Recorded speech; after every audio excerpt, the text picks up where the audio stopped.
Assalam alaikum wa rahmatullahi wa barakatuh, chers frères et sœurs. Avant de commencer, je vous invite à faire un geste simple mais rempli de lumière.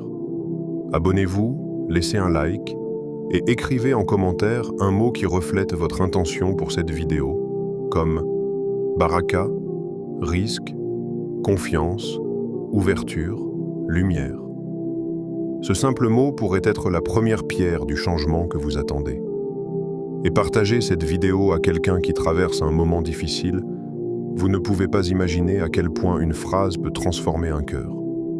Restez bien jusqu'à la fin. Parce qu'une surprise spirituelle très spéciale vous attend. Quelque chose qui pourrait réellement changer la façon dont vous invoquez Allah à partir d'aujourd'hui. Il existe des moments dans la vie où tu ressens un blocage invisible. Tu travailles, tu te fatigues, tu fais des efforts, et pourtant, rien ne bouge. L'argent arrive, puis disparaît. Les projets commencent, puis s'arrêtent. Les dettes se multiplient, les soucis s'accumulent, et même les prières semblent parfois lourdes, comme si un voile s'était posé entre toi et la facilité. Tu as peut-être l'impression d'être dans un couloir sans porte, dans un tunnel où la lumière refuse d'apparaître. Mais ce que beaucoup de personnes ignorent, c'est qu'Allah a placé dans ses noms des clés, de véritables clés capables d'ouvrir des issues auxquelles tu n'aurais jamais pensé. Et parfois, une seule de ces clés suffit pour transformer un cœur, une nuit, une vie entière. Il existe un nom d'Allah, un nom sublime parmi ses noms parfaits, qui, lorsqu'il est répété 71 fois, avec un cœur sincère, peut devenir une porte de subsistance, une porte de soulagement, une porte de baraka. Pas une formule magique, pas une promesse commerciale, pas un raccourci matériel, mais un secret spirituel transmis par ceux qui ont goûté à la proximité d'Allah. Ceux qui savent que certaines invocations, quand elles montent avec sincérité, font descendre des facilités que personne ne peut expliquer. Car le dhikr n'est pas un son. Le dhikr n'est pas une répétition mécanique. Le dhikr est une connexion, une manière de dire « Oh Allah, tu sais, tu vois, tu donnes. Et moi, je viens vers toi avec un cœur qui espère. » Lorsque l'on parle de subsistance, de richesse, de dette, d'opportunité, on pense aux chiffres, aux stratégies, au travail, au contact, aux solutions matérielles. Mais la réalité, c'est que la baraka n'est pas dans la quantité. La baraka est dans la main d'Allah. Combien de personnes gagnent beaucoup, mais n'ont jamais assez?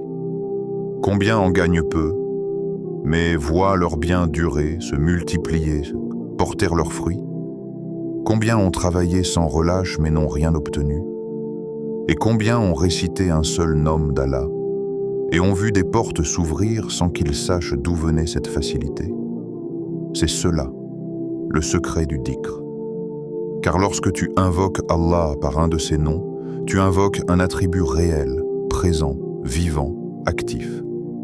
Les noms d'Allah ne sont pas des appellations symboliques. Ils représentent des vérités qui agissent dans ta vie, dans ton cœur, dans ton destin. Et aujourd'hui, nous allons entrer dans un de ces secrets. Le lien entre un dhikr précis et la subsistance. Non pas pour attirer l'argent comme un objet matériel, mais pour attirer la lumière qui facilite la vie, la baraka qui multiplie ce que tu as, la paix qui t'empêche de t'effondrer, la subsistance qui te parvient de façon que tu n'aurais jamais imaginée. Il se peut très bien que ce rappel soit ce que tu avais besoin d'entendre aujourd'hui. Il se peut que ce nom soit celui qui t'accompagnera cette semaine, ce mois, ou peut-être toute ta vie. Et si tu as cliqué sur cette vidéo, ce n'est peut-être pas un hasard. Allah fait parfois passer des réponses au travers d'un rappel, d'une phrase, d'un nom, d'un moment précis. Alors écoute bien. Garde ton cœur ouvert et reste jusqu'à la fin, car la surprise que je te partagerai pourrait devenir un trésor pour ta relation avec Allah. Commençons ensemble ce voyage intérieur. Un voyage qui commence par un mot simple, mais qui contient des océans de miséricorde. Le dhikr, quand les portes se ferment. Allah ouvre des chemins invisibles. Il existe des jours où l'on sent la vie devenir soudainement plus lourde. Tu te réveilles le matin avec ce poids sur la poitrine, ce mélange de peur, d'incertitude, de fatigue mentale.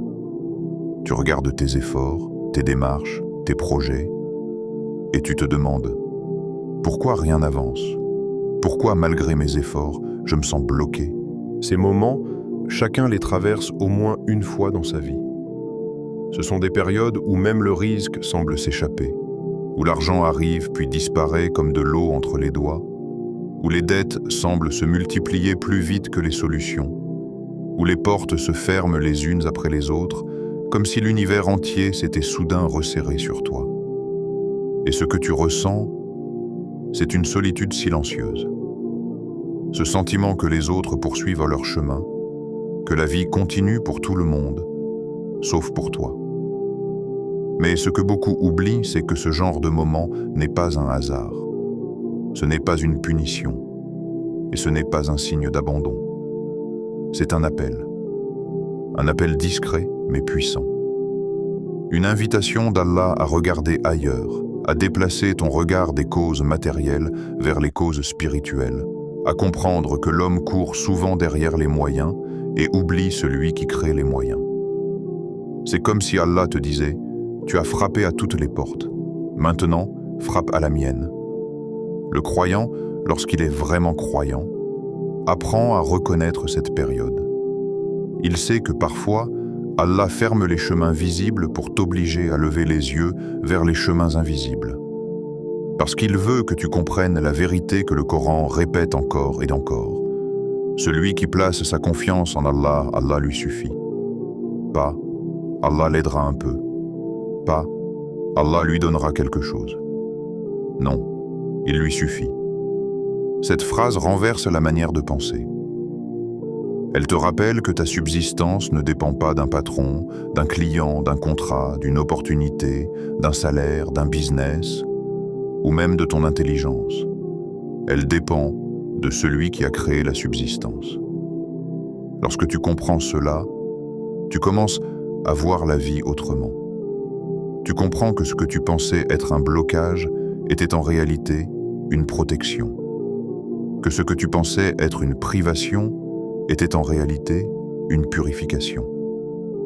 Et que ce que tu pensais être un retard était en réalité un rendez-vous divin. Le croyant sincère sait que lorsqu'une porte se ferme, ce n'est jamais la fin. Ce n'est qu'une transition vers un chemin meilleur. Un chemin qu'Allah a choisi et qui, très souvent, ne ressemble pas à ce que tu t'étais imaginé.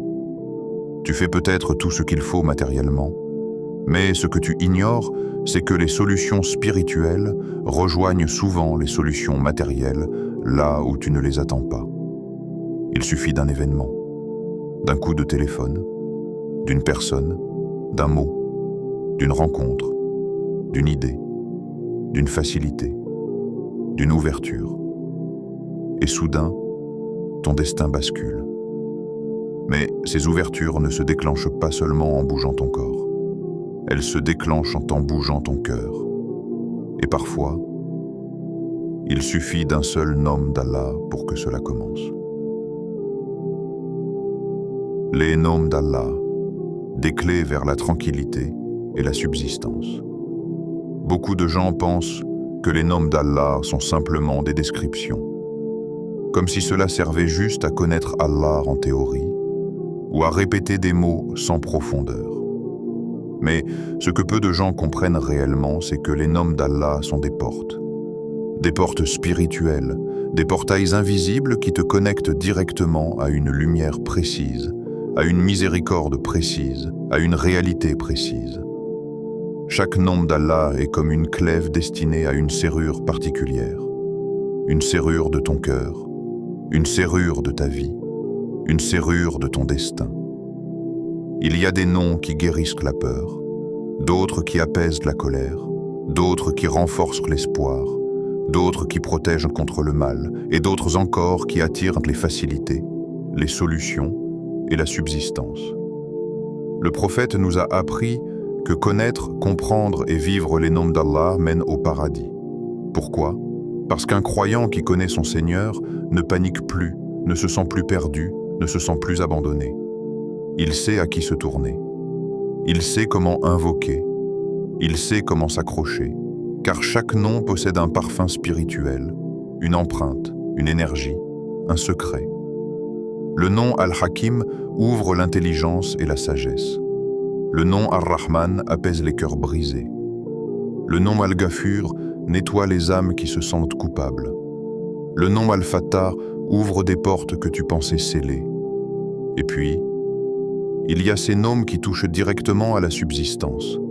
Des noms qui agissent comme un soleil, capables de réchauffer une situation gelée comme une pluie, capables de redonner vie à une terre sèche. Un de ces noms possède un impact particulier sur le cœur du croyant. C'est un nom qui, lorsqu'il est médité, lorsqu'il est prononcé avec sincérité, lorsqu'il est répété avec constance, dépose une lumière dans ta vie que tu n'aurais jamais pu attirer seul. C'est un nom qui ne t'offre pas seulement de l'argent, mais surtout une manière nouvelle de voir le monde. Un regard où tu sais que rien ne t'appartient vraiment. Et pourtant, tout peut être offert. Parce qu'en fin de compte, la subsistance ne dépend pas du mouvement de tes mains, mais de la miséricorde d'Allah. Et celui qui comprend cela commence à vivre une vie plus légère. Il cesse de courir. Il cesse d'avoir peur. Il cesse de se comparer. Il cesse de désespérer. Il invoque, il fait des causes, il agit, mais son cœur ne tremble plus. Et lorsqu'il prononce certains noms d'Allah, il sent quelque chose changer en lui. Ce changement, c'est l'ouverture des portes invisibles. Le nom qui attire la subsistance. Parmi tous les noms magnifiques d'Allah, il en existe un qui résonne comme une promesse, comme un baume, comme une source d'abondance et de baraka. Ce nom est Ar-Razak, celui qui donne sans compter, celui qui nourrit chaque créature, celui qui ouvre les mains de sa générosité à ceux qui espèrent en lui, celui qui distribue la subsistance par des chemins visibles et surtout par des chemins invisibles. Ar-Razak n'est pas un concept, c'est une réalité. Le monde entier tourne parce qu'Allah donne. Chaque graine qui se divise dans la terre, chaque goutte de pluie, chaque souffle, chaque opportunité, chaque changement dans ta vie passe par ce nom. Lorsque tu dis Ar-Razak, tu t'adresses à celui qui connaît ton besoin avant toi, qui a écrit ta subsistance avant ta naissance, qui sait ce qui t'arrivera demain et qui peut te donner ce qu'aucun humain ne pourra jamais t'offrir. Tu veux une solution ? Ar-Razak la connaît déjà. Tu veux une bénédiction dans ton argent ? Ar-Razak peut transformer un petit en immense. Tu veux une issue à une dette ? Ar-Razak peut t'envoyer une aide d'une source que tu n'as jamais imaginée.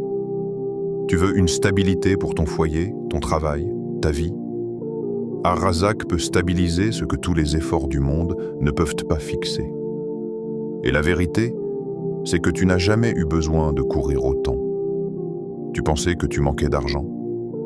Mais ce que tu manquais réellement, c'était de connexion avec Ar-Razak.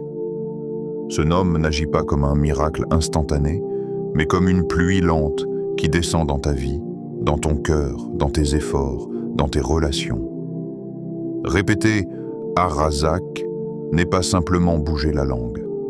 C'est aligner ton âme avec celui qui possède les trésors des cieux et de la terre.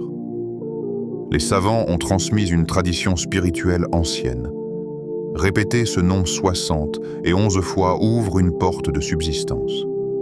Mais attention, ce n'est pas la répétition mécanique qui agit, c'est l'intention, la présence du cœur, la conscience de celui à qui tu parles. Lorsque tu répètes ce nom, tu dis en réalité « Ô toi qui pourvois, prends ma main. Ô toi qui donnes à toutes les créatures, ouvre-moi une porte. ô toi dont les trésors n'ont aucune limite, fais descendre une lumière dans ma vie. Et Allah répond, pas toujours immédiatement, pas toujours comme tu l'imagines, mais il répond. Un jour sous forme d'idée, un autre jour sous forme d'opportunité, un autre jour sous forme de paix dans le cœur, un autre jour sous forme d'argent, un autre jour sous forme de facilité dans un dossier bloqué. Ar-Razak donne lorsqu'il veut, comme il veut, parce qu'il veut. Mais il y a une chose que tu dois comprendre. Ce nom attire la subsistance, oui, mais il attire surtout la baraka. Et parfois, la baraka vaut 1000 fois plus que l'argent. Un témoignage pour réveiller ton cœur. Imagine la scène. Il est tard. Tout dort autour de lui. La ville, les maisons, la rue, même le vent semble s'être arrêté. Mais lui, non. Son esprit tourne comme un moulin. Son cœur bat vite, trop vite. Ses épaules portant des choses que personne ne voit. Les factures qui s'empilent, les responsabilités qu'il ne peut plus assumer, les promesses qu'il a peur de ne plus tenir, les regards qu'il évite parce qu'il ne sait plus quoi répondre. Face à lui, une table vide, un carnet ouvert, quelques chiffres griffonnés, des idées barrées, des questions sans réponse. Il tente de réfléchir, de calculer, de trouver une solution logique, mais rien ne sort. Il est comme enfermé dans une pièce sans fenêtre. Alors il s'éloigne. Il marche dans le silence. Il s'assied. Il respire. Et dans ce moment suspendu, il se rappelle quelque chose. Un nom d'Allah qu'on lui a enseigné, un nom dont il a déjà entendu la douceur, un nom qui a ouvert des portes à des gens avant lui. Il ferme les yeux et il dit doucement « Ar-Razak », un seul mot, puis un deuxième, un troisième.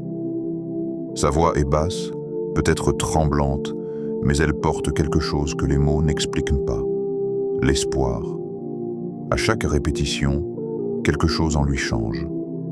Non, sa situation n'a pas changé, les dettes sont toujours là, les difficultés aussi. À l'extérieur, rien n'a bougé. Mais à l'intérieur, un souffle s'apaise, une tension se relâche, une lourdeur disparaît. Une certitude douce s'installe, Allah l'entend. C'est ce moment-là qui transforme la nuit. C'est cette certitude qui fait reculer l'angoisse. C'est cette connexion qui redonne de l'air à quelqu'un qui se noyait dans ses pensées.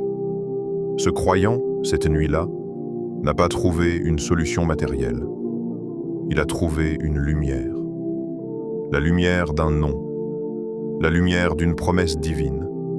La lumière d'un cœur qui revient sincèrement vers Allah. Il continue. 10 fois, 20 fois, 30 fois, 60 et 11 fois. Et lorsqu'il rouvre les yeux, rien n'a encore changé autour de lui. Mais lui, il n'est plus le même. Il a retrouvé ce courage qu'il croyait avoir perdu. Il a retrouvé cette confiance qu'il avait laissée derrière lui. Il a retrouvé un sens, un apaisement, un souffle. Et puis, les jours passent. Un message arrive. Une personne qu'il ne contactait plus lui propose une opportunité. Une aide surgit de là où il ne l'attendait pas. Quelque chose se débloque. Un appel, une facilité. Un changement subtil mais réel. Ce n'est pas le hasard. Ce n'est jamais le hasard. C'est ce que font les Asmaoul Husna lorsqu'elles descendent dans un cœur sincère. Elles ne changent pas seulement la situation, elles changent d'abord la personne. Et quand la personne change, Allah change sa situation. L'histoire de cet homme, c'est peut-être ton histoire, ou celle que tu es en train de vivre, ou celle que tu vivras bientôt. Parce qu'Allah n'a jamais laissé un cœur sincère repartir les mains vides. Et il ne commencera pas avec toi.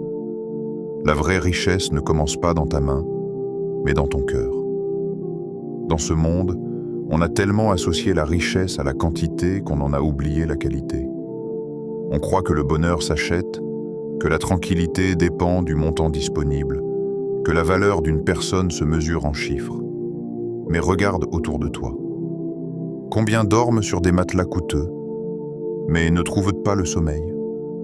Combien roulent dans des voitures neuves, mais roulent avec l'angoisse au ventre? Combien possèdent des maisons immenses, mais sont incapables de s'y sentir en paix? Combien mangent les plats les plus raffinés, mais ont le cœur vide? Et à l'inverse, combien de personnes ont peu, très peu, mais fermant les yeux le soir avec une sérénité qui vaut plus que toutes les fortunes? Combien sourient sincèrement malgré leurs difficultés? Combien vivent avec une paix qui ne dépend ni d'un salaire, ni d'un compte, ni d'un commerce, ni d'une réussite visible? La vraie richesse n'est pas une question d'accumulation. La vraie richesse, c'est une question d'âme. La tranquillité, la confiance, la baraka, la douceur du cœur. Ce sont ces trésors-là que beaucoup cherchent sans le savoir. Ce sont ces trésors-là que même l'argent apprend à respecter. Car la baraka est plus puissante que la quantité. La baraka, c'est quand une somme modeste suffit largement. C'est quand une opportunité ordinaire devient extraordinaire. C'est quand ce qui devait te fatiguer te renforce. C'est quand ce qui devait t'écraser t'élève. C'est quand une dépense prévue disparaît avant même d'exister. C'est quand une difficulté s'éloigne sans bruit. C'est quand Allah enlève un mal avant que tu le remarques. Et cette baraka, elle ne s'achète pas. Elle s'attire. Et elle s'attire avec la sincérité, avec la confiance, avec la proximité avec Allah, avec la répétition de ses noms. Quand tu dis « Ar-Razak », tu ne dis pas seulement « Donne-moi ». Tu dis surtout « Rends-moi riche où je dois être riche ». Dans mon cœur. Parce qu'un cœur riche transforme une vie entière. Quand ton cœur est riche, ton regard change. Tu vois des solutions là où les autres ne voient que des problèmes. Tu vois des bénédictions là où les autres ne voient que des obstacles. Tu vois des portes là où les autres ne voient que des murs. Quand ton cœur est riche, tu n'en vis plus. Tu ne compares plus. Tu ne désespères plus. Tu prends ce qu'Allah te donne et tu le vois comme un cadeau, pas comme un manque. Et c'est là que les portes commencent à s'ouvrir. Parce qu'Allah ne ferme pas la subsistance d'un cœur reconnaissant. Répéter le nom d'Allah n'attire donc pas seulement la subsistance matérielle. Il attire une lumière intérieure qui transforme ta manière de vivre cette subsistance. L'argent peut disparaître, les biens peuvent changer, les situations peuvent se retourner. Mais la paix du cœur, elle, reste. Et celui qui la possède a déjà tout. Comment réciter Ar-Razak pour attirer la baraka? Il existe des méthodes simples, transmises par les savants et les gens de science du cœur, pour réciter le nom Ar-Razak d'une manière qui ouvre véritablement les portes de la baraka. Pas comme un rituel sec, pas comme une répétition machinale, mais comme une invocation vivante, une conversation intime avec celui qui t'entend mieux que tu ne t'entends toi-même. Voici comment vivre ce dhikr de la meilleure façon. 1. Choisis un moment calme. Il y a des moments où le cœur est plus disponible.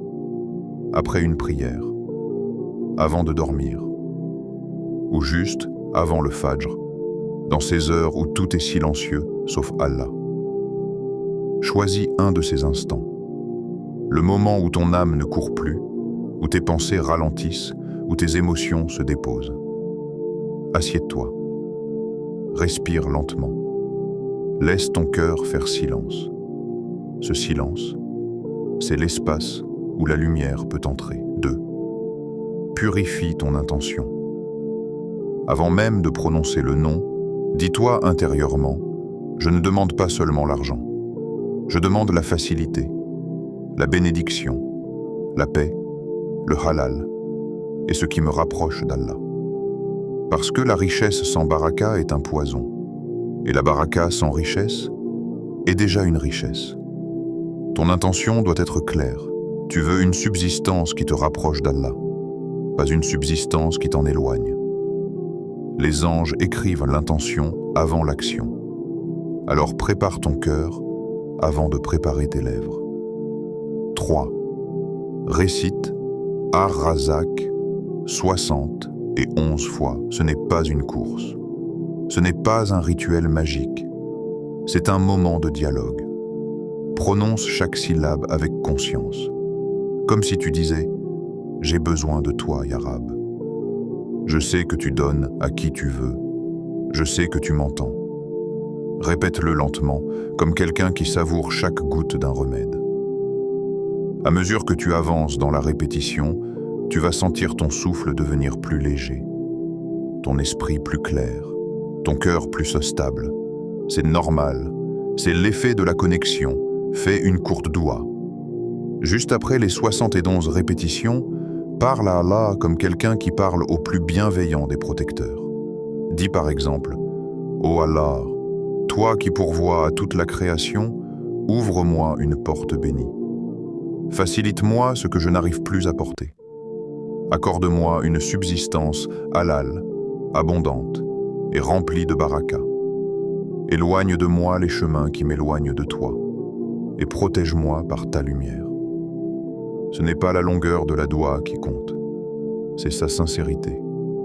Une phrase sincère ouvre plus de portes qu'un discours récité sans cœur. 5. Sois constant. Même quelques minutes par jour suffisent. Ce qui compte, c'est la régularité. Comme une graine que tu arroses, jour après jour, sans voir les racines, sans voir les premiers mouvements. Mais tu sais que quelque chose se passe sous la surface. La constance, c'est ce qui transforme un dhikr en lumière permanente. Tu n'as pas besoin de tout comprendre. Tu n'as pas besoin de tout voir. Tu n'as besoin que d'être présent.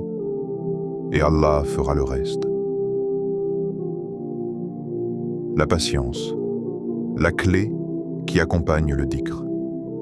Le dhikr est une semence, une graine que tu plantes au plus profond de ton cœur. Elle ne germe pas toujours immédiatement.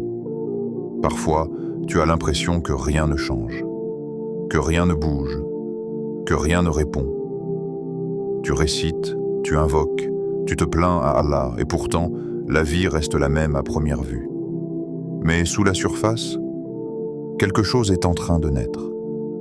La patience avec Allah n'est pas une simple attente. C'est une manière de regarder le monde différemment. C'est une manière de dire « Ya Allah, je sais que tu travailles pour moi dans l'invisible.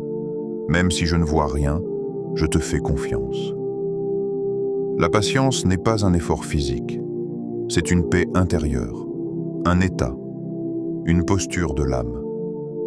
Lorsque tu fais dhikr, il y a 3 choses qui s'unissent. Ta parole qui monte, ta certitude qui s'installe et la réponse d'Allah qui descend. Mais la rencontre entre ce qui monte et ce qui descend, elle n'a pas toujours lieu le jour même, ni la semaine suivante, ni même le mois qui passe.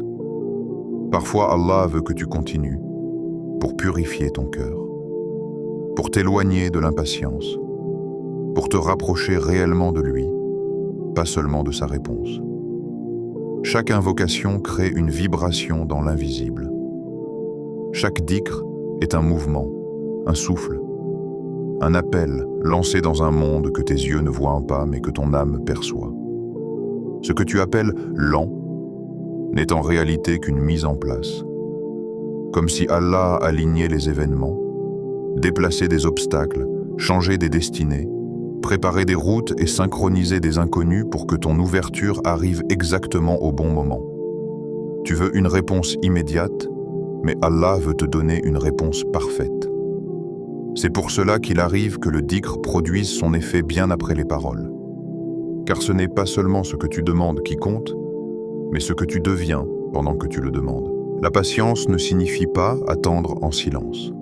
Elle signifie continuer d'invoquer, continuer d'agir, continuer de purifier ton intention, continuer de chercher ce qui est halal, continuer d'être sincère même dans les détails que personne ne voit. Tu es comme un voyageur dans le désert. Tu marches en direction d'une oasis.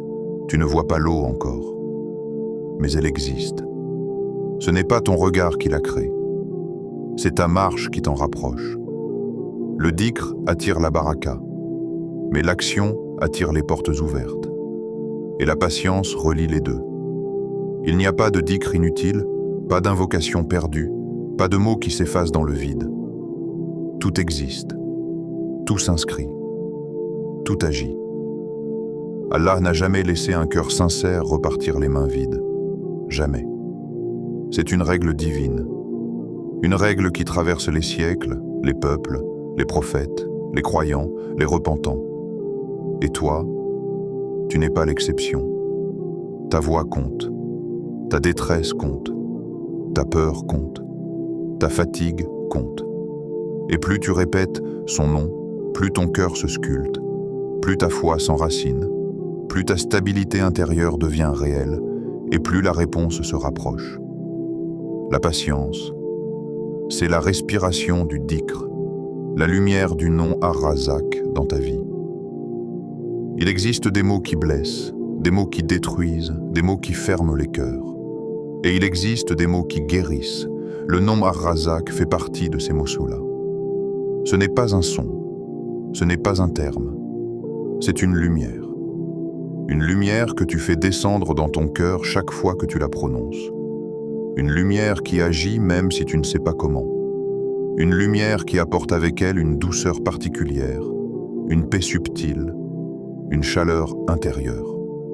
Quand tu dis Ar-Razak, ce n'est pas seulement ton souffle qui bouge, c'est ton destin qui bouge, ton avenir qui se réorganise, tes inquiétudes qui se dissolvent, ton âme qui se dénoue. Imagine, à chaque répétition, une fine lumière blanche descendre du ciel et s'installer doucement dans ta poitrine. Une lumière qui apaise les tremblements, qui calme tes peurs, qui soulève tes angoisses comme un vent léger qui emporte la poussière. Imagine une porte intérieure s'ouvrir, une porte que tu avais verrouillée sans le savoir, la porte de la confiance. Imagine un poids se lever de ton dos, comme si quelqu'un avait retiré une pierre que tu portais depuis des années.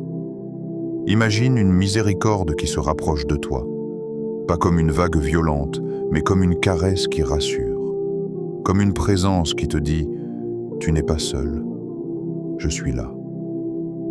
Quand tu répètes le nom Ar-Razak, tu ne demandes pas seulement de l'argent. Tu appelles la guérison, tu appelles la clarté, tu appelles la stabilité, tu appelles la paix. Ce nom touche les mains, oui. Il ouvre des portes matérielles, oui. Mais sa plus grande action, elle se fait dans l'âme. Allah donne de deux manières. Il donne à la main et il donne au cœur. La main reçoit des choses, mais le cœur reçoit des états. La main reçoit ce qui nourrit le corps, mais le cœur reçoit ce qui nourrit la foi. Il arrive qu'Allah donne beaucoup à la main et très peu au cœur. Ce sont ces personnes qui possèdent tout, mais dorment dans l'inquiétude. Et il arrive qu'Allah donne peu à la main, mais immensément au cœur. Ce sont ces personnes qui n'ont presque rien, mais vivent comme des rois en paix. Quand tu dis Ar-Razak, tu t'adresses à celui qui peut remplir les deux, ta main et ton cœur. Et la plupart du temps, il commence par le cœur. Car un cœur solide peut porter une grande subsistance. Mais une grande subsistance peut écraser un cœur fragile. Lorsque tu répètes ce nom, tu fais entrer dans ta vie une lumière qui se glisse dans les endroits où tu avais perdu espoir. Elle se faufile dans les recoins de ta pensée. Elle s'étend sur tes projets. Elle enveloppe tes inquiétudes. Elle te répare de l'intérieur. Tu n'as pas besoin de voir pour que la lumière agisse. Tu n'as pas besoin de sentir pour que la miséricorde descende.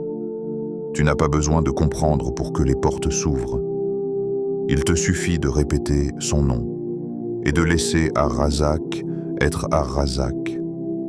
Qu'Allah t'accorde une subsistance halal, apaisante, suffisante et profondément bénie.